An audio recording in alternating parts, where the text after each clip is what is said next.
కానీ గీత ఆవు కడుపులో పాలున్నట్టు ఉపనిషత్తులు ఎవరి గురించి చెప్పాయో, ఎవరి దగ్గరగా మాత్రమే తీసుకెళ్లగలవో, ఎవరి అనుగ్రహంతో ఉపనిషత్తులు జ్ఞానముగా ప్రకాశిస్తాయో వాడే మళ్ళీ దాని సారమును లోకానికి చెప్పాలి.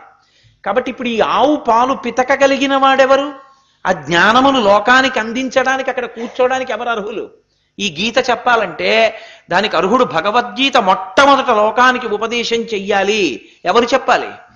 ఈశ్వరుడే చెప్పాలి. ఈశ్వరుడే గురువుగా రావాలి. కాబట్టి ఆయన ఏం చేశాడు? సాక్షాత్తుగా దోక్తః నందగోపసుత, అంటే ఆ నందగోపుని యొక్క కుమారుడైనటువంటి కృష్ణ పరమాత్మయే పాలు పితికేవాడి రూపంలో వచ్చాడు అక్కడికి. అందుకే ఆయన పుట్టడం కూడా ఎక్కడ పుట్టాడు? పశుపాలకుల యొక్క కుటుంబంలో పుట్టడానికి కారణం చేతకాని వాడై పుట్టలేదు. ఆయన అలా పుట్టడానికి కారణం ఏమిటంటే ఉపనిషత్తులన్నీ గోవులై తిరుగుతున్నాయి. ఆ ఉపనిషత్తుల యొక్క సారాంశాన్నంతటినీ కూడా భగవద్గీతగా లోకానికి పంచిపెట్టాలి. సాక్షాత్ జగద్గురు, సాక్షాత్ జగదాచార్యుడు, సాక్షాత్ పరబ్రహ్మ. గురువు గారికి పరబ్రహ్మం అభేదం. గురువుగారు ఒకడు, ఈశ్వరుడు ఒకడు కాడు. గురువే ఈశ్వరుడు. గురు బ్రహ్మ గురుర్విష్ణు గురుర్దేవో మహేశ్వర, గురు సాక్షాత్ పరబ్రహ్మ తస్మై శ్రీ గురవే నమః. తానే పరబ్రహ్మమైన కృష్ణుడే భగవద్గీతని లోకానికి చెప్పాలి. కాబట్టి దోక్తః గోపాలనందన, అందుకని ఆయన పాలు పితికేవాడిగా రావడం కోసం బయట పాలు పితకడం బాగా అలవాటు చేసుకోవడానికి కూర్చున్నవాడిలా గోపాల బాలుర యొక్క కుటుంబంలోకి వెళ్ళి పుట్టాడు. బహుశః లోకంలో అందరికన్నా బాగా కిందకి దిగి రావలసిన అవసరం లేనివాడంటూ ఉంటే గురువు ఒక్కడే. ఎందుకో తెలుసా అండి? మిగిలిన వాళ్ళందరికీ కూడా ఏదో ఒక వస్తువు వలన కాలమునందు దేశమునందు పరిమితమై అధికారమో సంతోషమో ఉంటాయి. ఒక ఆయన అధికారంలో ఉన్నాడు, అది ఎన్నాళ్ళు? ఒంటికి 60 ఏళ్ళు వచ్చేవరికి. ఆ తర్వాత ఇంకా నమస్కారం పెట్టడానికి ఎవడు ఉండడు. కానీ గురువుకి సంతోషం పైవాటి వలన కాదు, తనలో తాను రమిస్తాడు గురువు. కాబట్టి ఆయనకు అవసరమే ఉంది అసలు? ఆయన ఎందుకు మాట్లాడడం? కానీ ఆయన నేను మాట్లాడకపోతే ఎలా అందుతుందని బాగా కిందకి దిగొస్తాడు, దిగొచ్చి మాట్లాడతాడు. ఇప్పుడు అందరికన్నా బాగా కిందకి మనం చూసేది ఎవరినంటే పశువుల్ని పోషిస్తూ ఆవుల వెంట దూడల వెంట తిరిగే వాళ్ళని. ఎందుకంటే వాళ్ళు మొలకడిగితే తలకడగరు, తలకడిగితే మొలకడగరు. అసలు పొద్దున్న స్నానం చేయరు, వాళ్ళు సాయంత్రం స్నానం చేస్తారు. ఆవుల్ని దూడల్ని తెచ్చుకుని సాయంకాలం స్నానం. అసలు నిలవ ఉన్న అన్నం తినవద్దు అని శాస్త్రం. వాళ్ళు తినేదే నిలవ ఉన్న అన్నం. ఎందుకంటే చద్దన్నం మూట కట్టుకుని చిక్కం కట్టుకుని అసలు ఎడం చేత్తో పట్టుకెళ్ళకూడదు అని. అన్నాన్ని ఒక చోటు నుంచి ఒక చోటుకి పట్టుకెళ్ళరు. అలాంటిది ఆ అన్నాన్ని భుజానికి తగిలించుకుని అందున ఏం పట్టుకెడతారు? ఊరగాయలు పట్టుకెడతారు. అంటే నిలవ పెట్టేసిన పచ్చడి అందులో పెట్టుకుని పట్టుకెడతారు. పట్టుకెళ్ళి స్నానం చేసి తినరు. సాయంకాలం ఇంటికి వెళ్ళి స్నానం చేద్దామని స్నానం చెయ్యకుండా పశువుల వెంట వెళ్ళినటువంటి వాళ్ళు ఎక్కడో నిలబడి ఆ ముంత పట్టుకుని ఆ ఊరుగాయ నంచుకుని ఆ అన్నం తింటారు. ఇది శాస్త్రమునకు శాస్త్రవిహితమైన జీవనమునకు బాగా దూరంగా ఉండేటటువంటి జీవనం. అక్కడ పుట్టాడు ఆయన వెళ్ళి. ఇది ఆయన కిందకి రావడంలో ఉన్నటువంటి హద్దు. అందుకని దోగ్ధ కోపాలనందన. ఆయన చెప్తున్నాడు గీతనంతటిని. లోకం తరించడానికి కావలసింది అంత కిందకొస్తే తప్ప చెప్పడం కుదరదు. అందుకని కిందకొచ్చాడు కృష్ణుడు ఈ భగవద్గీత చెప్పడానికి. ఎంత కిందకు రావాలో అంత కిందకొచ్చేశాడు. తానెవరో, తానెంత కిందకొచ్చాడో అందుకే కృష్ణ భగవానుడు తన యొక్క అవతార ఆవిర్భావ ఘట్టంలో నిరూపించాడు. మీరు చూడండి, అర్ధరాత్రి పుట్టింది కారాగారం. చాలా దారుణాతి దారుణమైన విషయం ఏమిటంటే భాగవతంలో ఏ భర్త కూడా తన భార్య ప్రసవ సమయమునందు తాను చూస్తూ నించోడు. ఏ భర్త నించోడు లోకంలో. అలా చూస్తూ నిలబడడం వినా అంత నొప్పులు పడుతూ బాధపడుతున్న తన భార్యకి లేచి గుక్కెడు మంచినీళ్లు కూడా ఇవ్వలేని స్థితిలో ఆమె పెడుతున్న కేకలకి బాధపడుతూ చూస్తూ ఉండడం తప్ప ఏమీ చెయ్యలేని దయనీయమైన స్థితిలో వసుదేవుడు ఉన్నాడు. బంధనములు వేసేశాడు కంసుడు. ఇంత బాధపడుతున్న ఆ తల్లి దేవకీదేవి ఎటూ వెళ్ళడానికి లేదు. మాయ, అందరూ నిద్రపోయారు. ఆవిడ ప్రసవ వేదన పడుతోంది. లోకంలో సాధారణంగా ఏంటంటే ఎవరు పుట్టారో తల్లిదండ్రులకి తెలుస్తుంది. పుట్టినవాడికి తెలుసు తాను అక్కడ పుట్టాను ఇంకో చోటుకి వెళ్ళానని, కన్నవాళ్ళకి పెంచిన వాళ్ళకి తెలియదు వాడు ఇక్కడ పుట్టినవాడు కాడని, పుట్టినవాడు వెళ్ళిపోయాడని. లేకపోతే దేవకీదేవి అక్కడికి వచ్చి యోగమాయ పడుకుంటే ఈ ఆడపిల్ల కోసం ఆవిడ ఆడవడం ఎందుకండి? అంటే అంత మాయ కమ్మించాడు. తాను ఎక్కడ పెరుగుతున్నాడో అసలు ఆ నందుడికి యశోదకి తెలియదు ఆ కృష్ణుడు తమ బిడ్డడు కాడని. కృష్ణుడికి తెలుసు నేను వీళ్ళ బిడ్డని కానని. అలా ఉంటుందా అండి లోకంలో ఎక్కడైనా?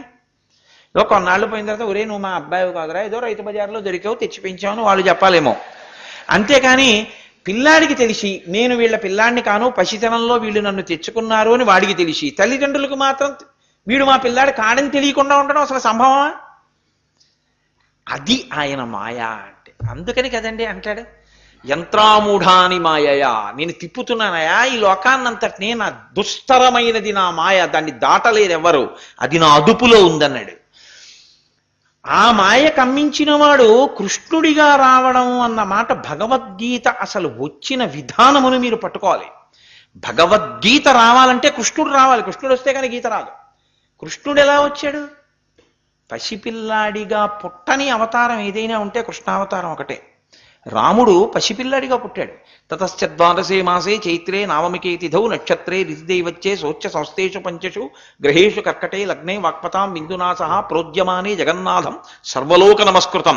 12 నెలలు కౌసల్యా గర్భవాసం చేసి పసిపిల్లాడిగా పుట్టాడు. కృష్ణుడు అర్ధరాత్రి వేళ ప్రసవ వేదన పడినటువంటి దేవకీదేవికి పుట్టినటువంటి పసిపిల్లవాడిగా కనపడలేదు.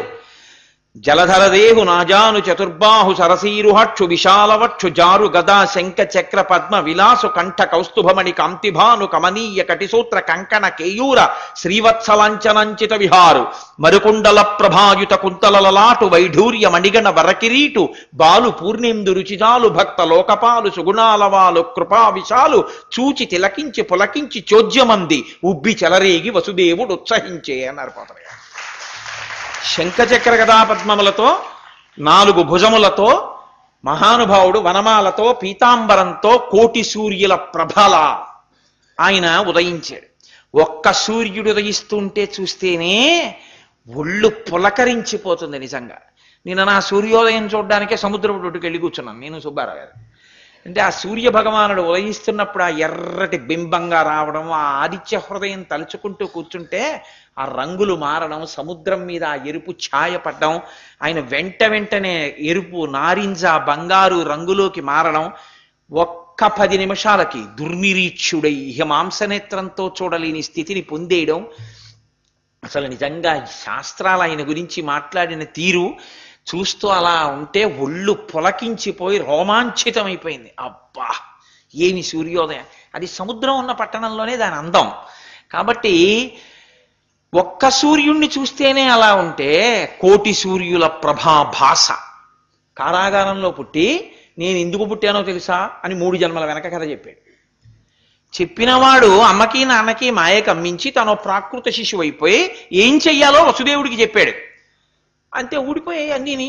భిజ్యతే హృదయ గ్రంథి చింద్యంతే సర్వసంశయా క్షీయంతే శాస్త్రకర్మాణి తస్మిన్ దృష్టే పరావరే. ఆయన పరబ్రహ్మం. ఆ తల మీద పెట్టుకోగానే అన్నీ ఊడిపోయాయి, తలుపులు తెరుచుకుపోయాయి. అంతే. అనుమానాలన్నీ పోయాయి, సంకటాలన్నీ నివృత్తి అయిపోయాయి, తాపములన్నీ విడిపోయాయి. అంతే యమున దగ్గరికి వెళ్ళాడు. ఆ శివురికి తెరవసగను ప్రకాశోద్ధత తుంగ భంగ కలిత ధరాసాకాశయగు యమున మును శీతేశునకు పయోధి త్రోవ ఇచ్చిన భంగిన్ అంటారు పోతన గారు. రామచంద్రమూర్తికి సముద్రం దారిచ్చినట్టు యమున దారిచ్చేసింది. యమున అంటే సూర్యుడి కూతురు కాలం. కాలంలో అందరూ పడి వెళ్ళిపోవలసిందే. కాలం దారిచ్చిందంటే కాలాతీతుడయ్యాడు. ఎవరిని తల మీద పెట్టుకుంటే? కృష్ణుణ్ణి తల మీద పెట్టుకుంటే. కృష్ణుడే విష్ణువే వైష్ణవి. అమ్మవారిని తల మీద పెట్టుకున్నా అట్నుంచి వచ్చేటప్పుడు యమున దారిచ్చేసింది. యోగమాయని తల మీద పెట్టుకున్నా. అటువంటి కృష్ణుడు సాక్షాత్ పరబ్రహ్మముని అని నిరూపణం చేశాడు పుట్టినప్పుడు. అంతకన్నా ఇంకా నేను ఇప్పుడు భాగవతంలో కృష్ణావిర్భావ ఘట్టం ఎక్కడ చెప్తాను. కాబట్టి అటువంటి కృష్ణ పరమాత్మ పెరగడం ఎక్కడికి వెళ్ళి పెరిగాడు? ఎవరో పట్టుకెళ్ళి పెంచుకున్నది కాదు, తను తండ్రికి చెప్పి వెళ్ళిపోయాడు నందుడి దగ్గరికి. అందుకు కదు పోతన గారు అంటారు, ఏ పాములిరుగక ఏ పారుమేటికి పశుల కాపరి ఇంట పాము కలిగి, ఏ జన్మయును లేక వెలయనొక్కడికిని జాతకర్మంబులు సంభవించి, ఏ తల్లి చనుబాలు ఎన్నడెరుగని ప్రోఢ తల్లి యశోద చనుల పాలు త్రావనిరిగే, ఏ హాని వృద్ధుల నిరుగని బ్రహ్మంబు పొదివిటిలో వృద్ధి పొందనందే, ఏ తపములనైన ఎలమి పండని పంట వల్లవీజనముల వాడ పండే, ఏ చదువులనైన ఇట్టిట్టిదనరాని అర్ధమవయవముల ఎందు అందముందే అన్నారు. ఆయన ఏ కర్మ ఆయనకు అక్కర్లేదు, ఆయన జాతకర్మ చేయించుకున్నాడు. పుట్టడం తెలియని వాడు పశువుల కాపరి ఇంట్లో పెరిగాడు. అసలు తల్లి అంటే ఏమిటో ఆయనకి తెలియదు, ఆయనే అందరికన్నా ముందున్నవాడు. ఆయన యశోద చన్నుల పాలు తాగాడు. హాని వృద్ధి తెలియనివాడు పెరుగుతున్న వాళ్ళ పెరిగి పెద్దవాడయ్యాడు. ఏ తపస్సు చేత ఈ భూమి మీద కనపడని వాడు గొల్లపడుచుల ఇంట్లో పెరిగి పెద్దవాడయ్యాడు. ఏ చదువుల వలన తెలియని వాడు ఏ చదువు లేని వాళ్ళకి కంటికి కనపడుతూ వాళ్ళతో కలిసి ఆడుకున్నాడు. వాళ్ళు గుద్దారు, తన్నేరు, కౌగిలించుకున్నారు. కౌగిట చేర్చుచు చెట్ట పట్టుచున్ తన్నుచు గుద్దుచున్ నగుచు తద్దయు కైవడి కుడి ఆడుచున్ మనన చేయు వల్లవ కుమారుల భాగ్యము వింతయుప్పునే అని చతుర్ముఖ బ్రహ్మగారు తలలు కొట్టుకున్నాడు ఒకానొకప్పుడు. వాళ్ళది రా అదృష్టం అంటే రాశీభూత పరబ్రహ్మంతో ఆడుకుంటున్నారు గోపాల బాలురు అన్నాడు. అంటే దాని అర్థం అసలు ఈ కంటికి కనపడనటువంటి పరబ్రహ్మం, ఈ మనసుకి ధ్యానంలో దొరకనటువంటి పరబ్రహ్మం రాశీభూతమై ఓ చిన్న పిల్లవాడై ఈ లోకంలో ఆడుకుంది. ఎవరితో? అసలు ఉదయం స్నానం కూడా చేయని వాళ్ళతో. అంటే అంత దిగొచ్చేశాడు. అసలు ఈ దిగి రావడం ఎందుకు దిగొచ్చాడో తెలుసా అండి? జగద్గురువుగా అంత దిగితే తప్ప ఈ లోకానికి గీత చెప్పడం కుదరదు. ఆ ఉపనిషత్తుల యొక్క సారం పిండి పాలగా పంచాలందరికీ. ఇక్కడ గోపాల బాలుడిగా పాలు పిండడం మొదలు పెట్టినవాడు.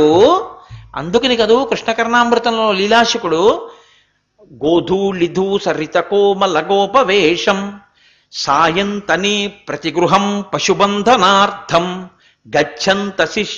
గచ్చంతమచ్యుత శిశుం ప్రణతోస్మి నిత్యం అన్నాడు ఆయన.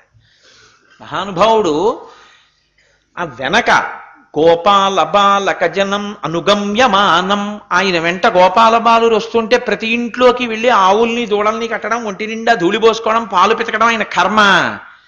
ఒరే అసలు నేను వచ్చింది ఇక్కడ ఈ పాలు పితకడం మొదలుపెట్టి సమస్త ఉపనిషత్తుల్ని తీసుకెళ్లి ఆవుగా కట్టి పాలు పితికి మీకు ఇస్తా గీతగా, అందుకొచ్చా. గురువు ఎంత దిగుతాడో చూపించడానికి ఈశ్వరుడు గురువుగా వచ్చి దిగినటువంటి అవతారం శ్రీకృష్ణ పరమాత్మ యొక్క పరిపూర్ణ అవతారం. అందుకే కృష్ణం వందే జగద్గురు. కాబట్టి ఆయన దోగ్ధం, ఆ పాలు పిండేటటువంటి వాడి రూపంలో వచ్చినటువంటి గోపాల బాలుడిగా ఆయనే వచ్చాడు. ఇప్పుడు గోపాల బాలుడిగా ఆయన పాలు పిండాలి అంటే ఓ దూడనో దాన్ని వదలాలి. ఓ దూడని వదిలితే తప్ప ఆవు పాలు వదలదు కదూ. అలాగే ఇప్పుడు కూడా ఒకరిని నిమిత్తంగా ఓ దూడ వెళ్ళి పొదుగులో గుద్దితే ఆవు పాలు విడిచిపెట్టేస్తే మనం ఎలా పాలు పిండేసుకుంటామో అలా ఒకరిని విడిచిపెట్టాలి, దూడగా విడిచిపెట్టాలి అని అనుకున్నాడు. అందుకని ఆ వత్స రూపంలో వచ్చినటువంటి వాడే పార్థుడు. ఆయన పృథ అని పేరు కుంతీదేవికి. అంతకుముందు ఆవిడ ఏ తండ్రి గారికి జన్మించిందో అక్కడ పృథ అన్న పేరు. ఆ పృథ యొక్క కుమారుడు కాబట్టి పార్థుడు. ఆ పార్థుణ్ణి వత్స రూపంలో విడిచిపెట్టాడు. ఆ దూడ ఏం చేసింది? ఆవు దగ్గరికి వచ్చి పొదుగు పెట్టి ఆ పొదుగు దగ్గరికి వెళ్ళి తన నోటితో గుద్దింది. ఎప్పుడు పాలు ఆవు విడిచిపెడుతుందో అప్పుడు. ఆవు పాలన్నీ పితికేసిన తర్వాత దూడ కూడా తాగేసిన తర్వాత ఇంకో గంట కూడా అవ్వకుండానే మళ్ళీ వెళ్ళి గుద్దింది అనుకోండి, ఎలా విడిచిపెడుతుంది? దేశము కాలము ఉంటాయి. ఎప్పుడు అది విడిచిపెట్టచ్చో, ఎప్పుడు తనకి అవసరమో, తను ఆకలితో ఉండాలి, అప్పుడు ఆ కాలము యోగ కాలం. ఆ సమయం వచ్చింది.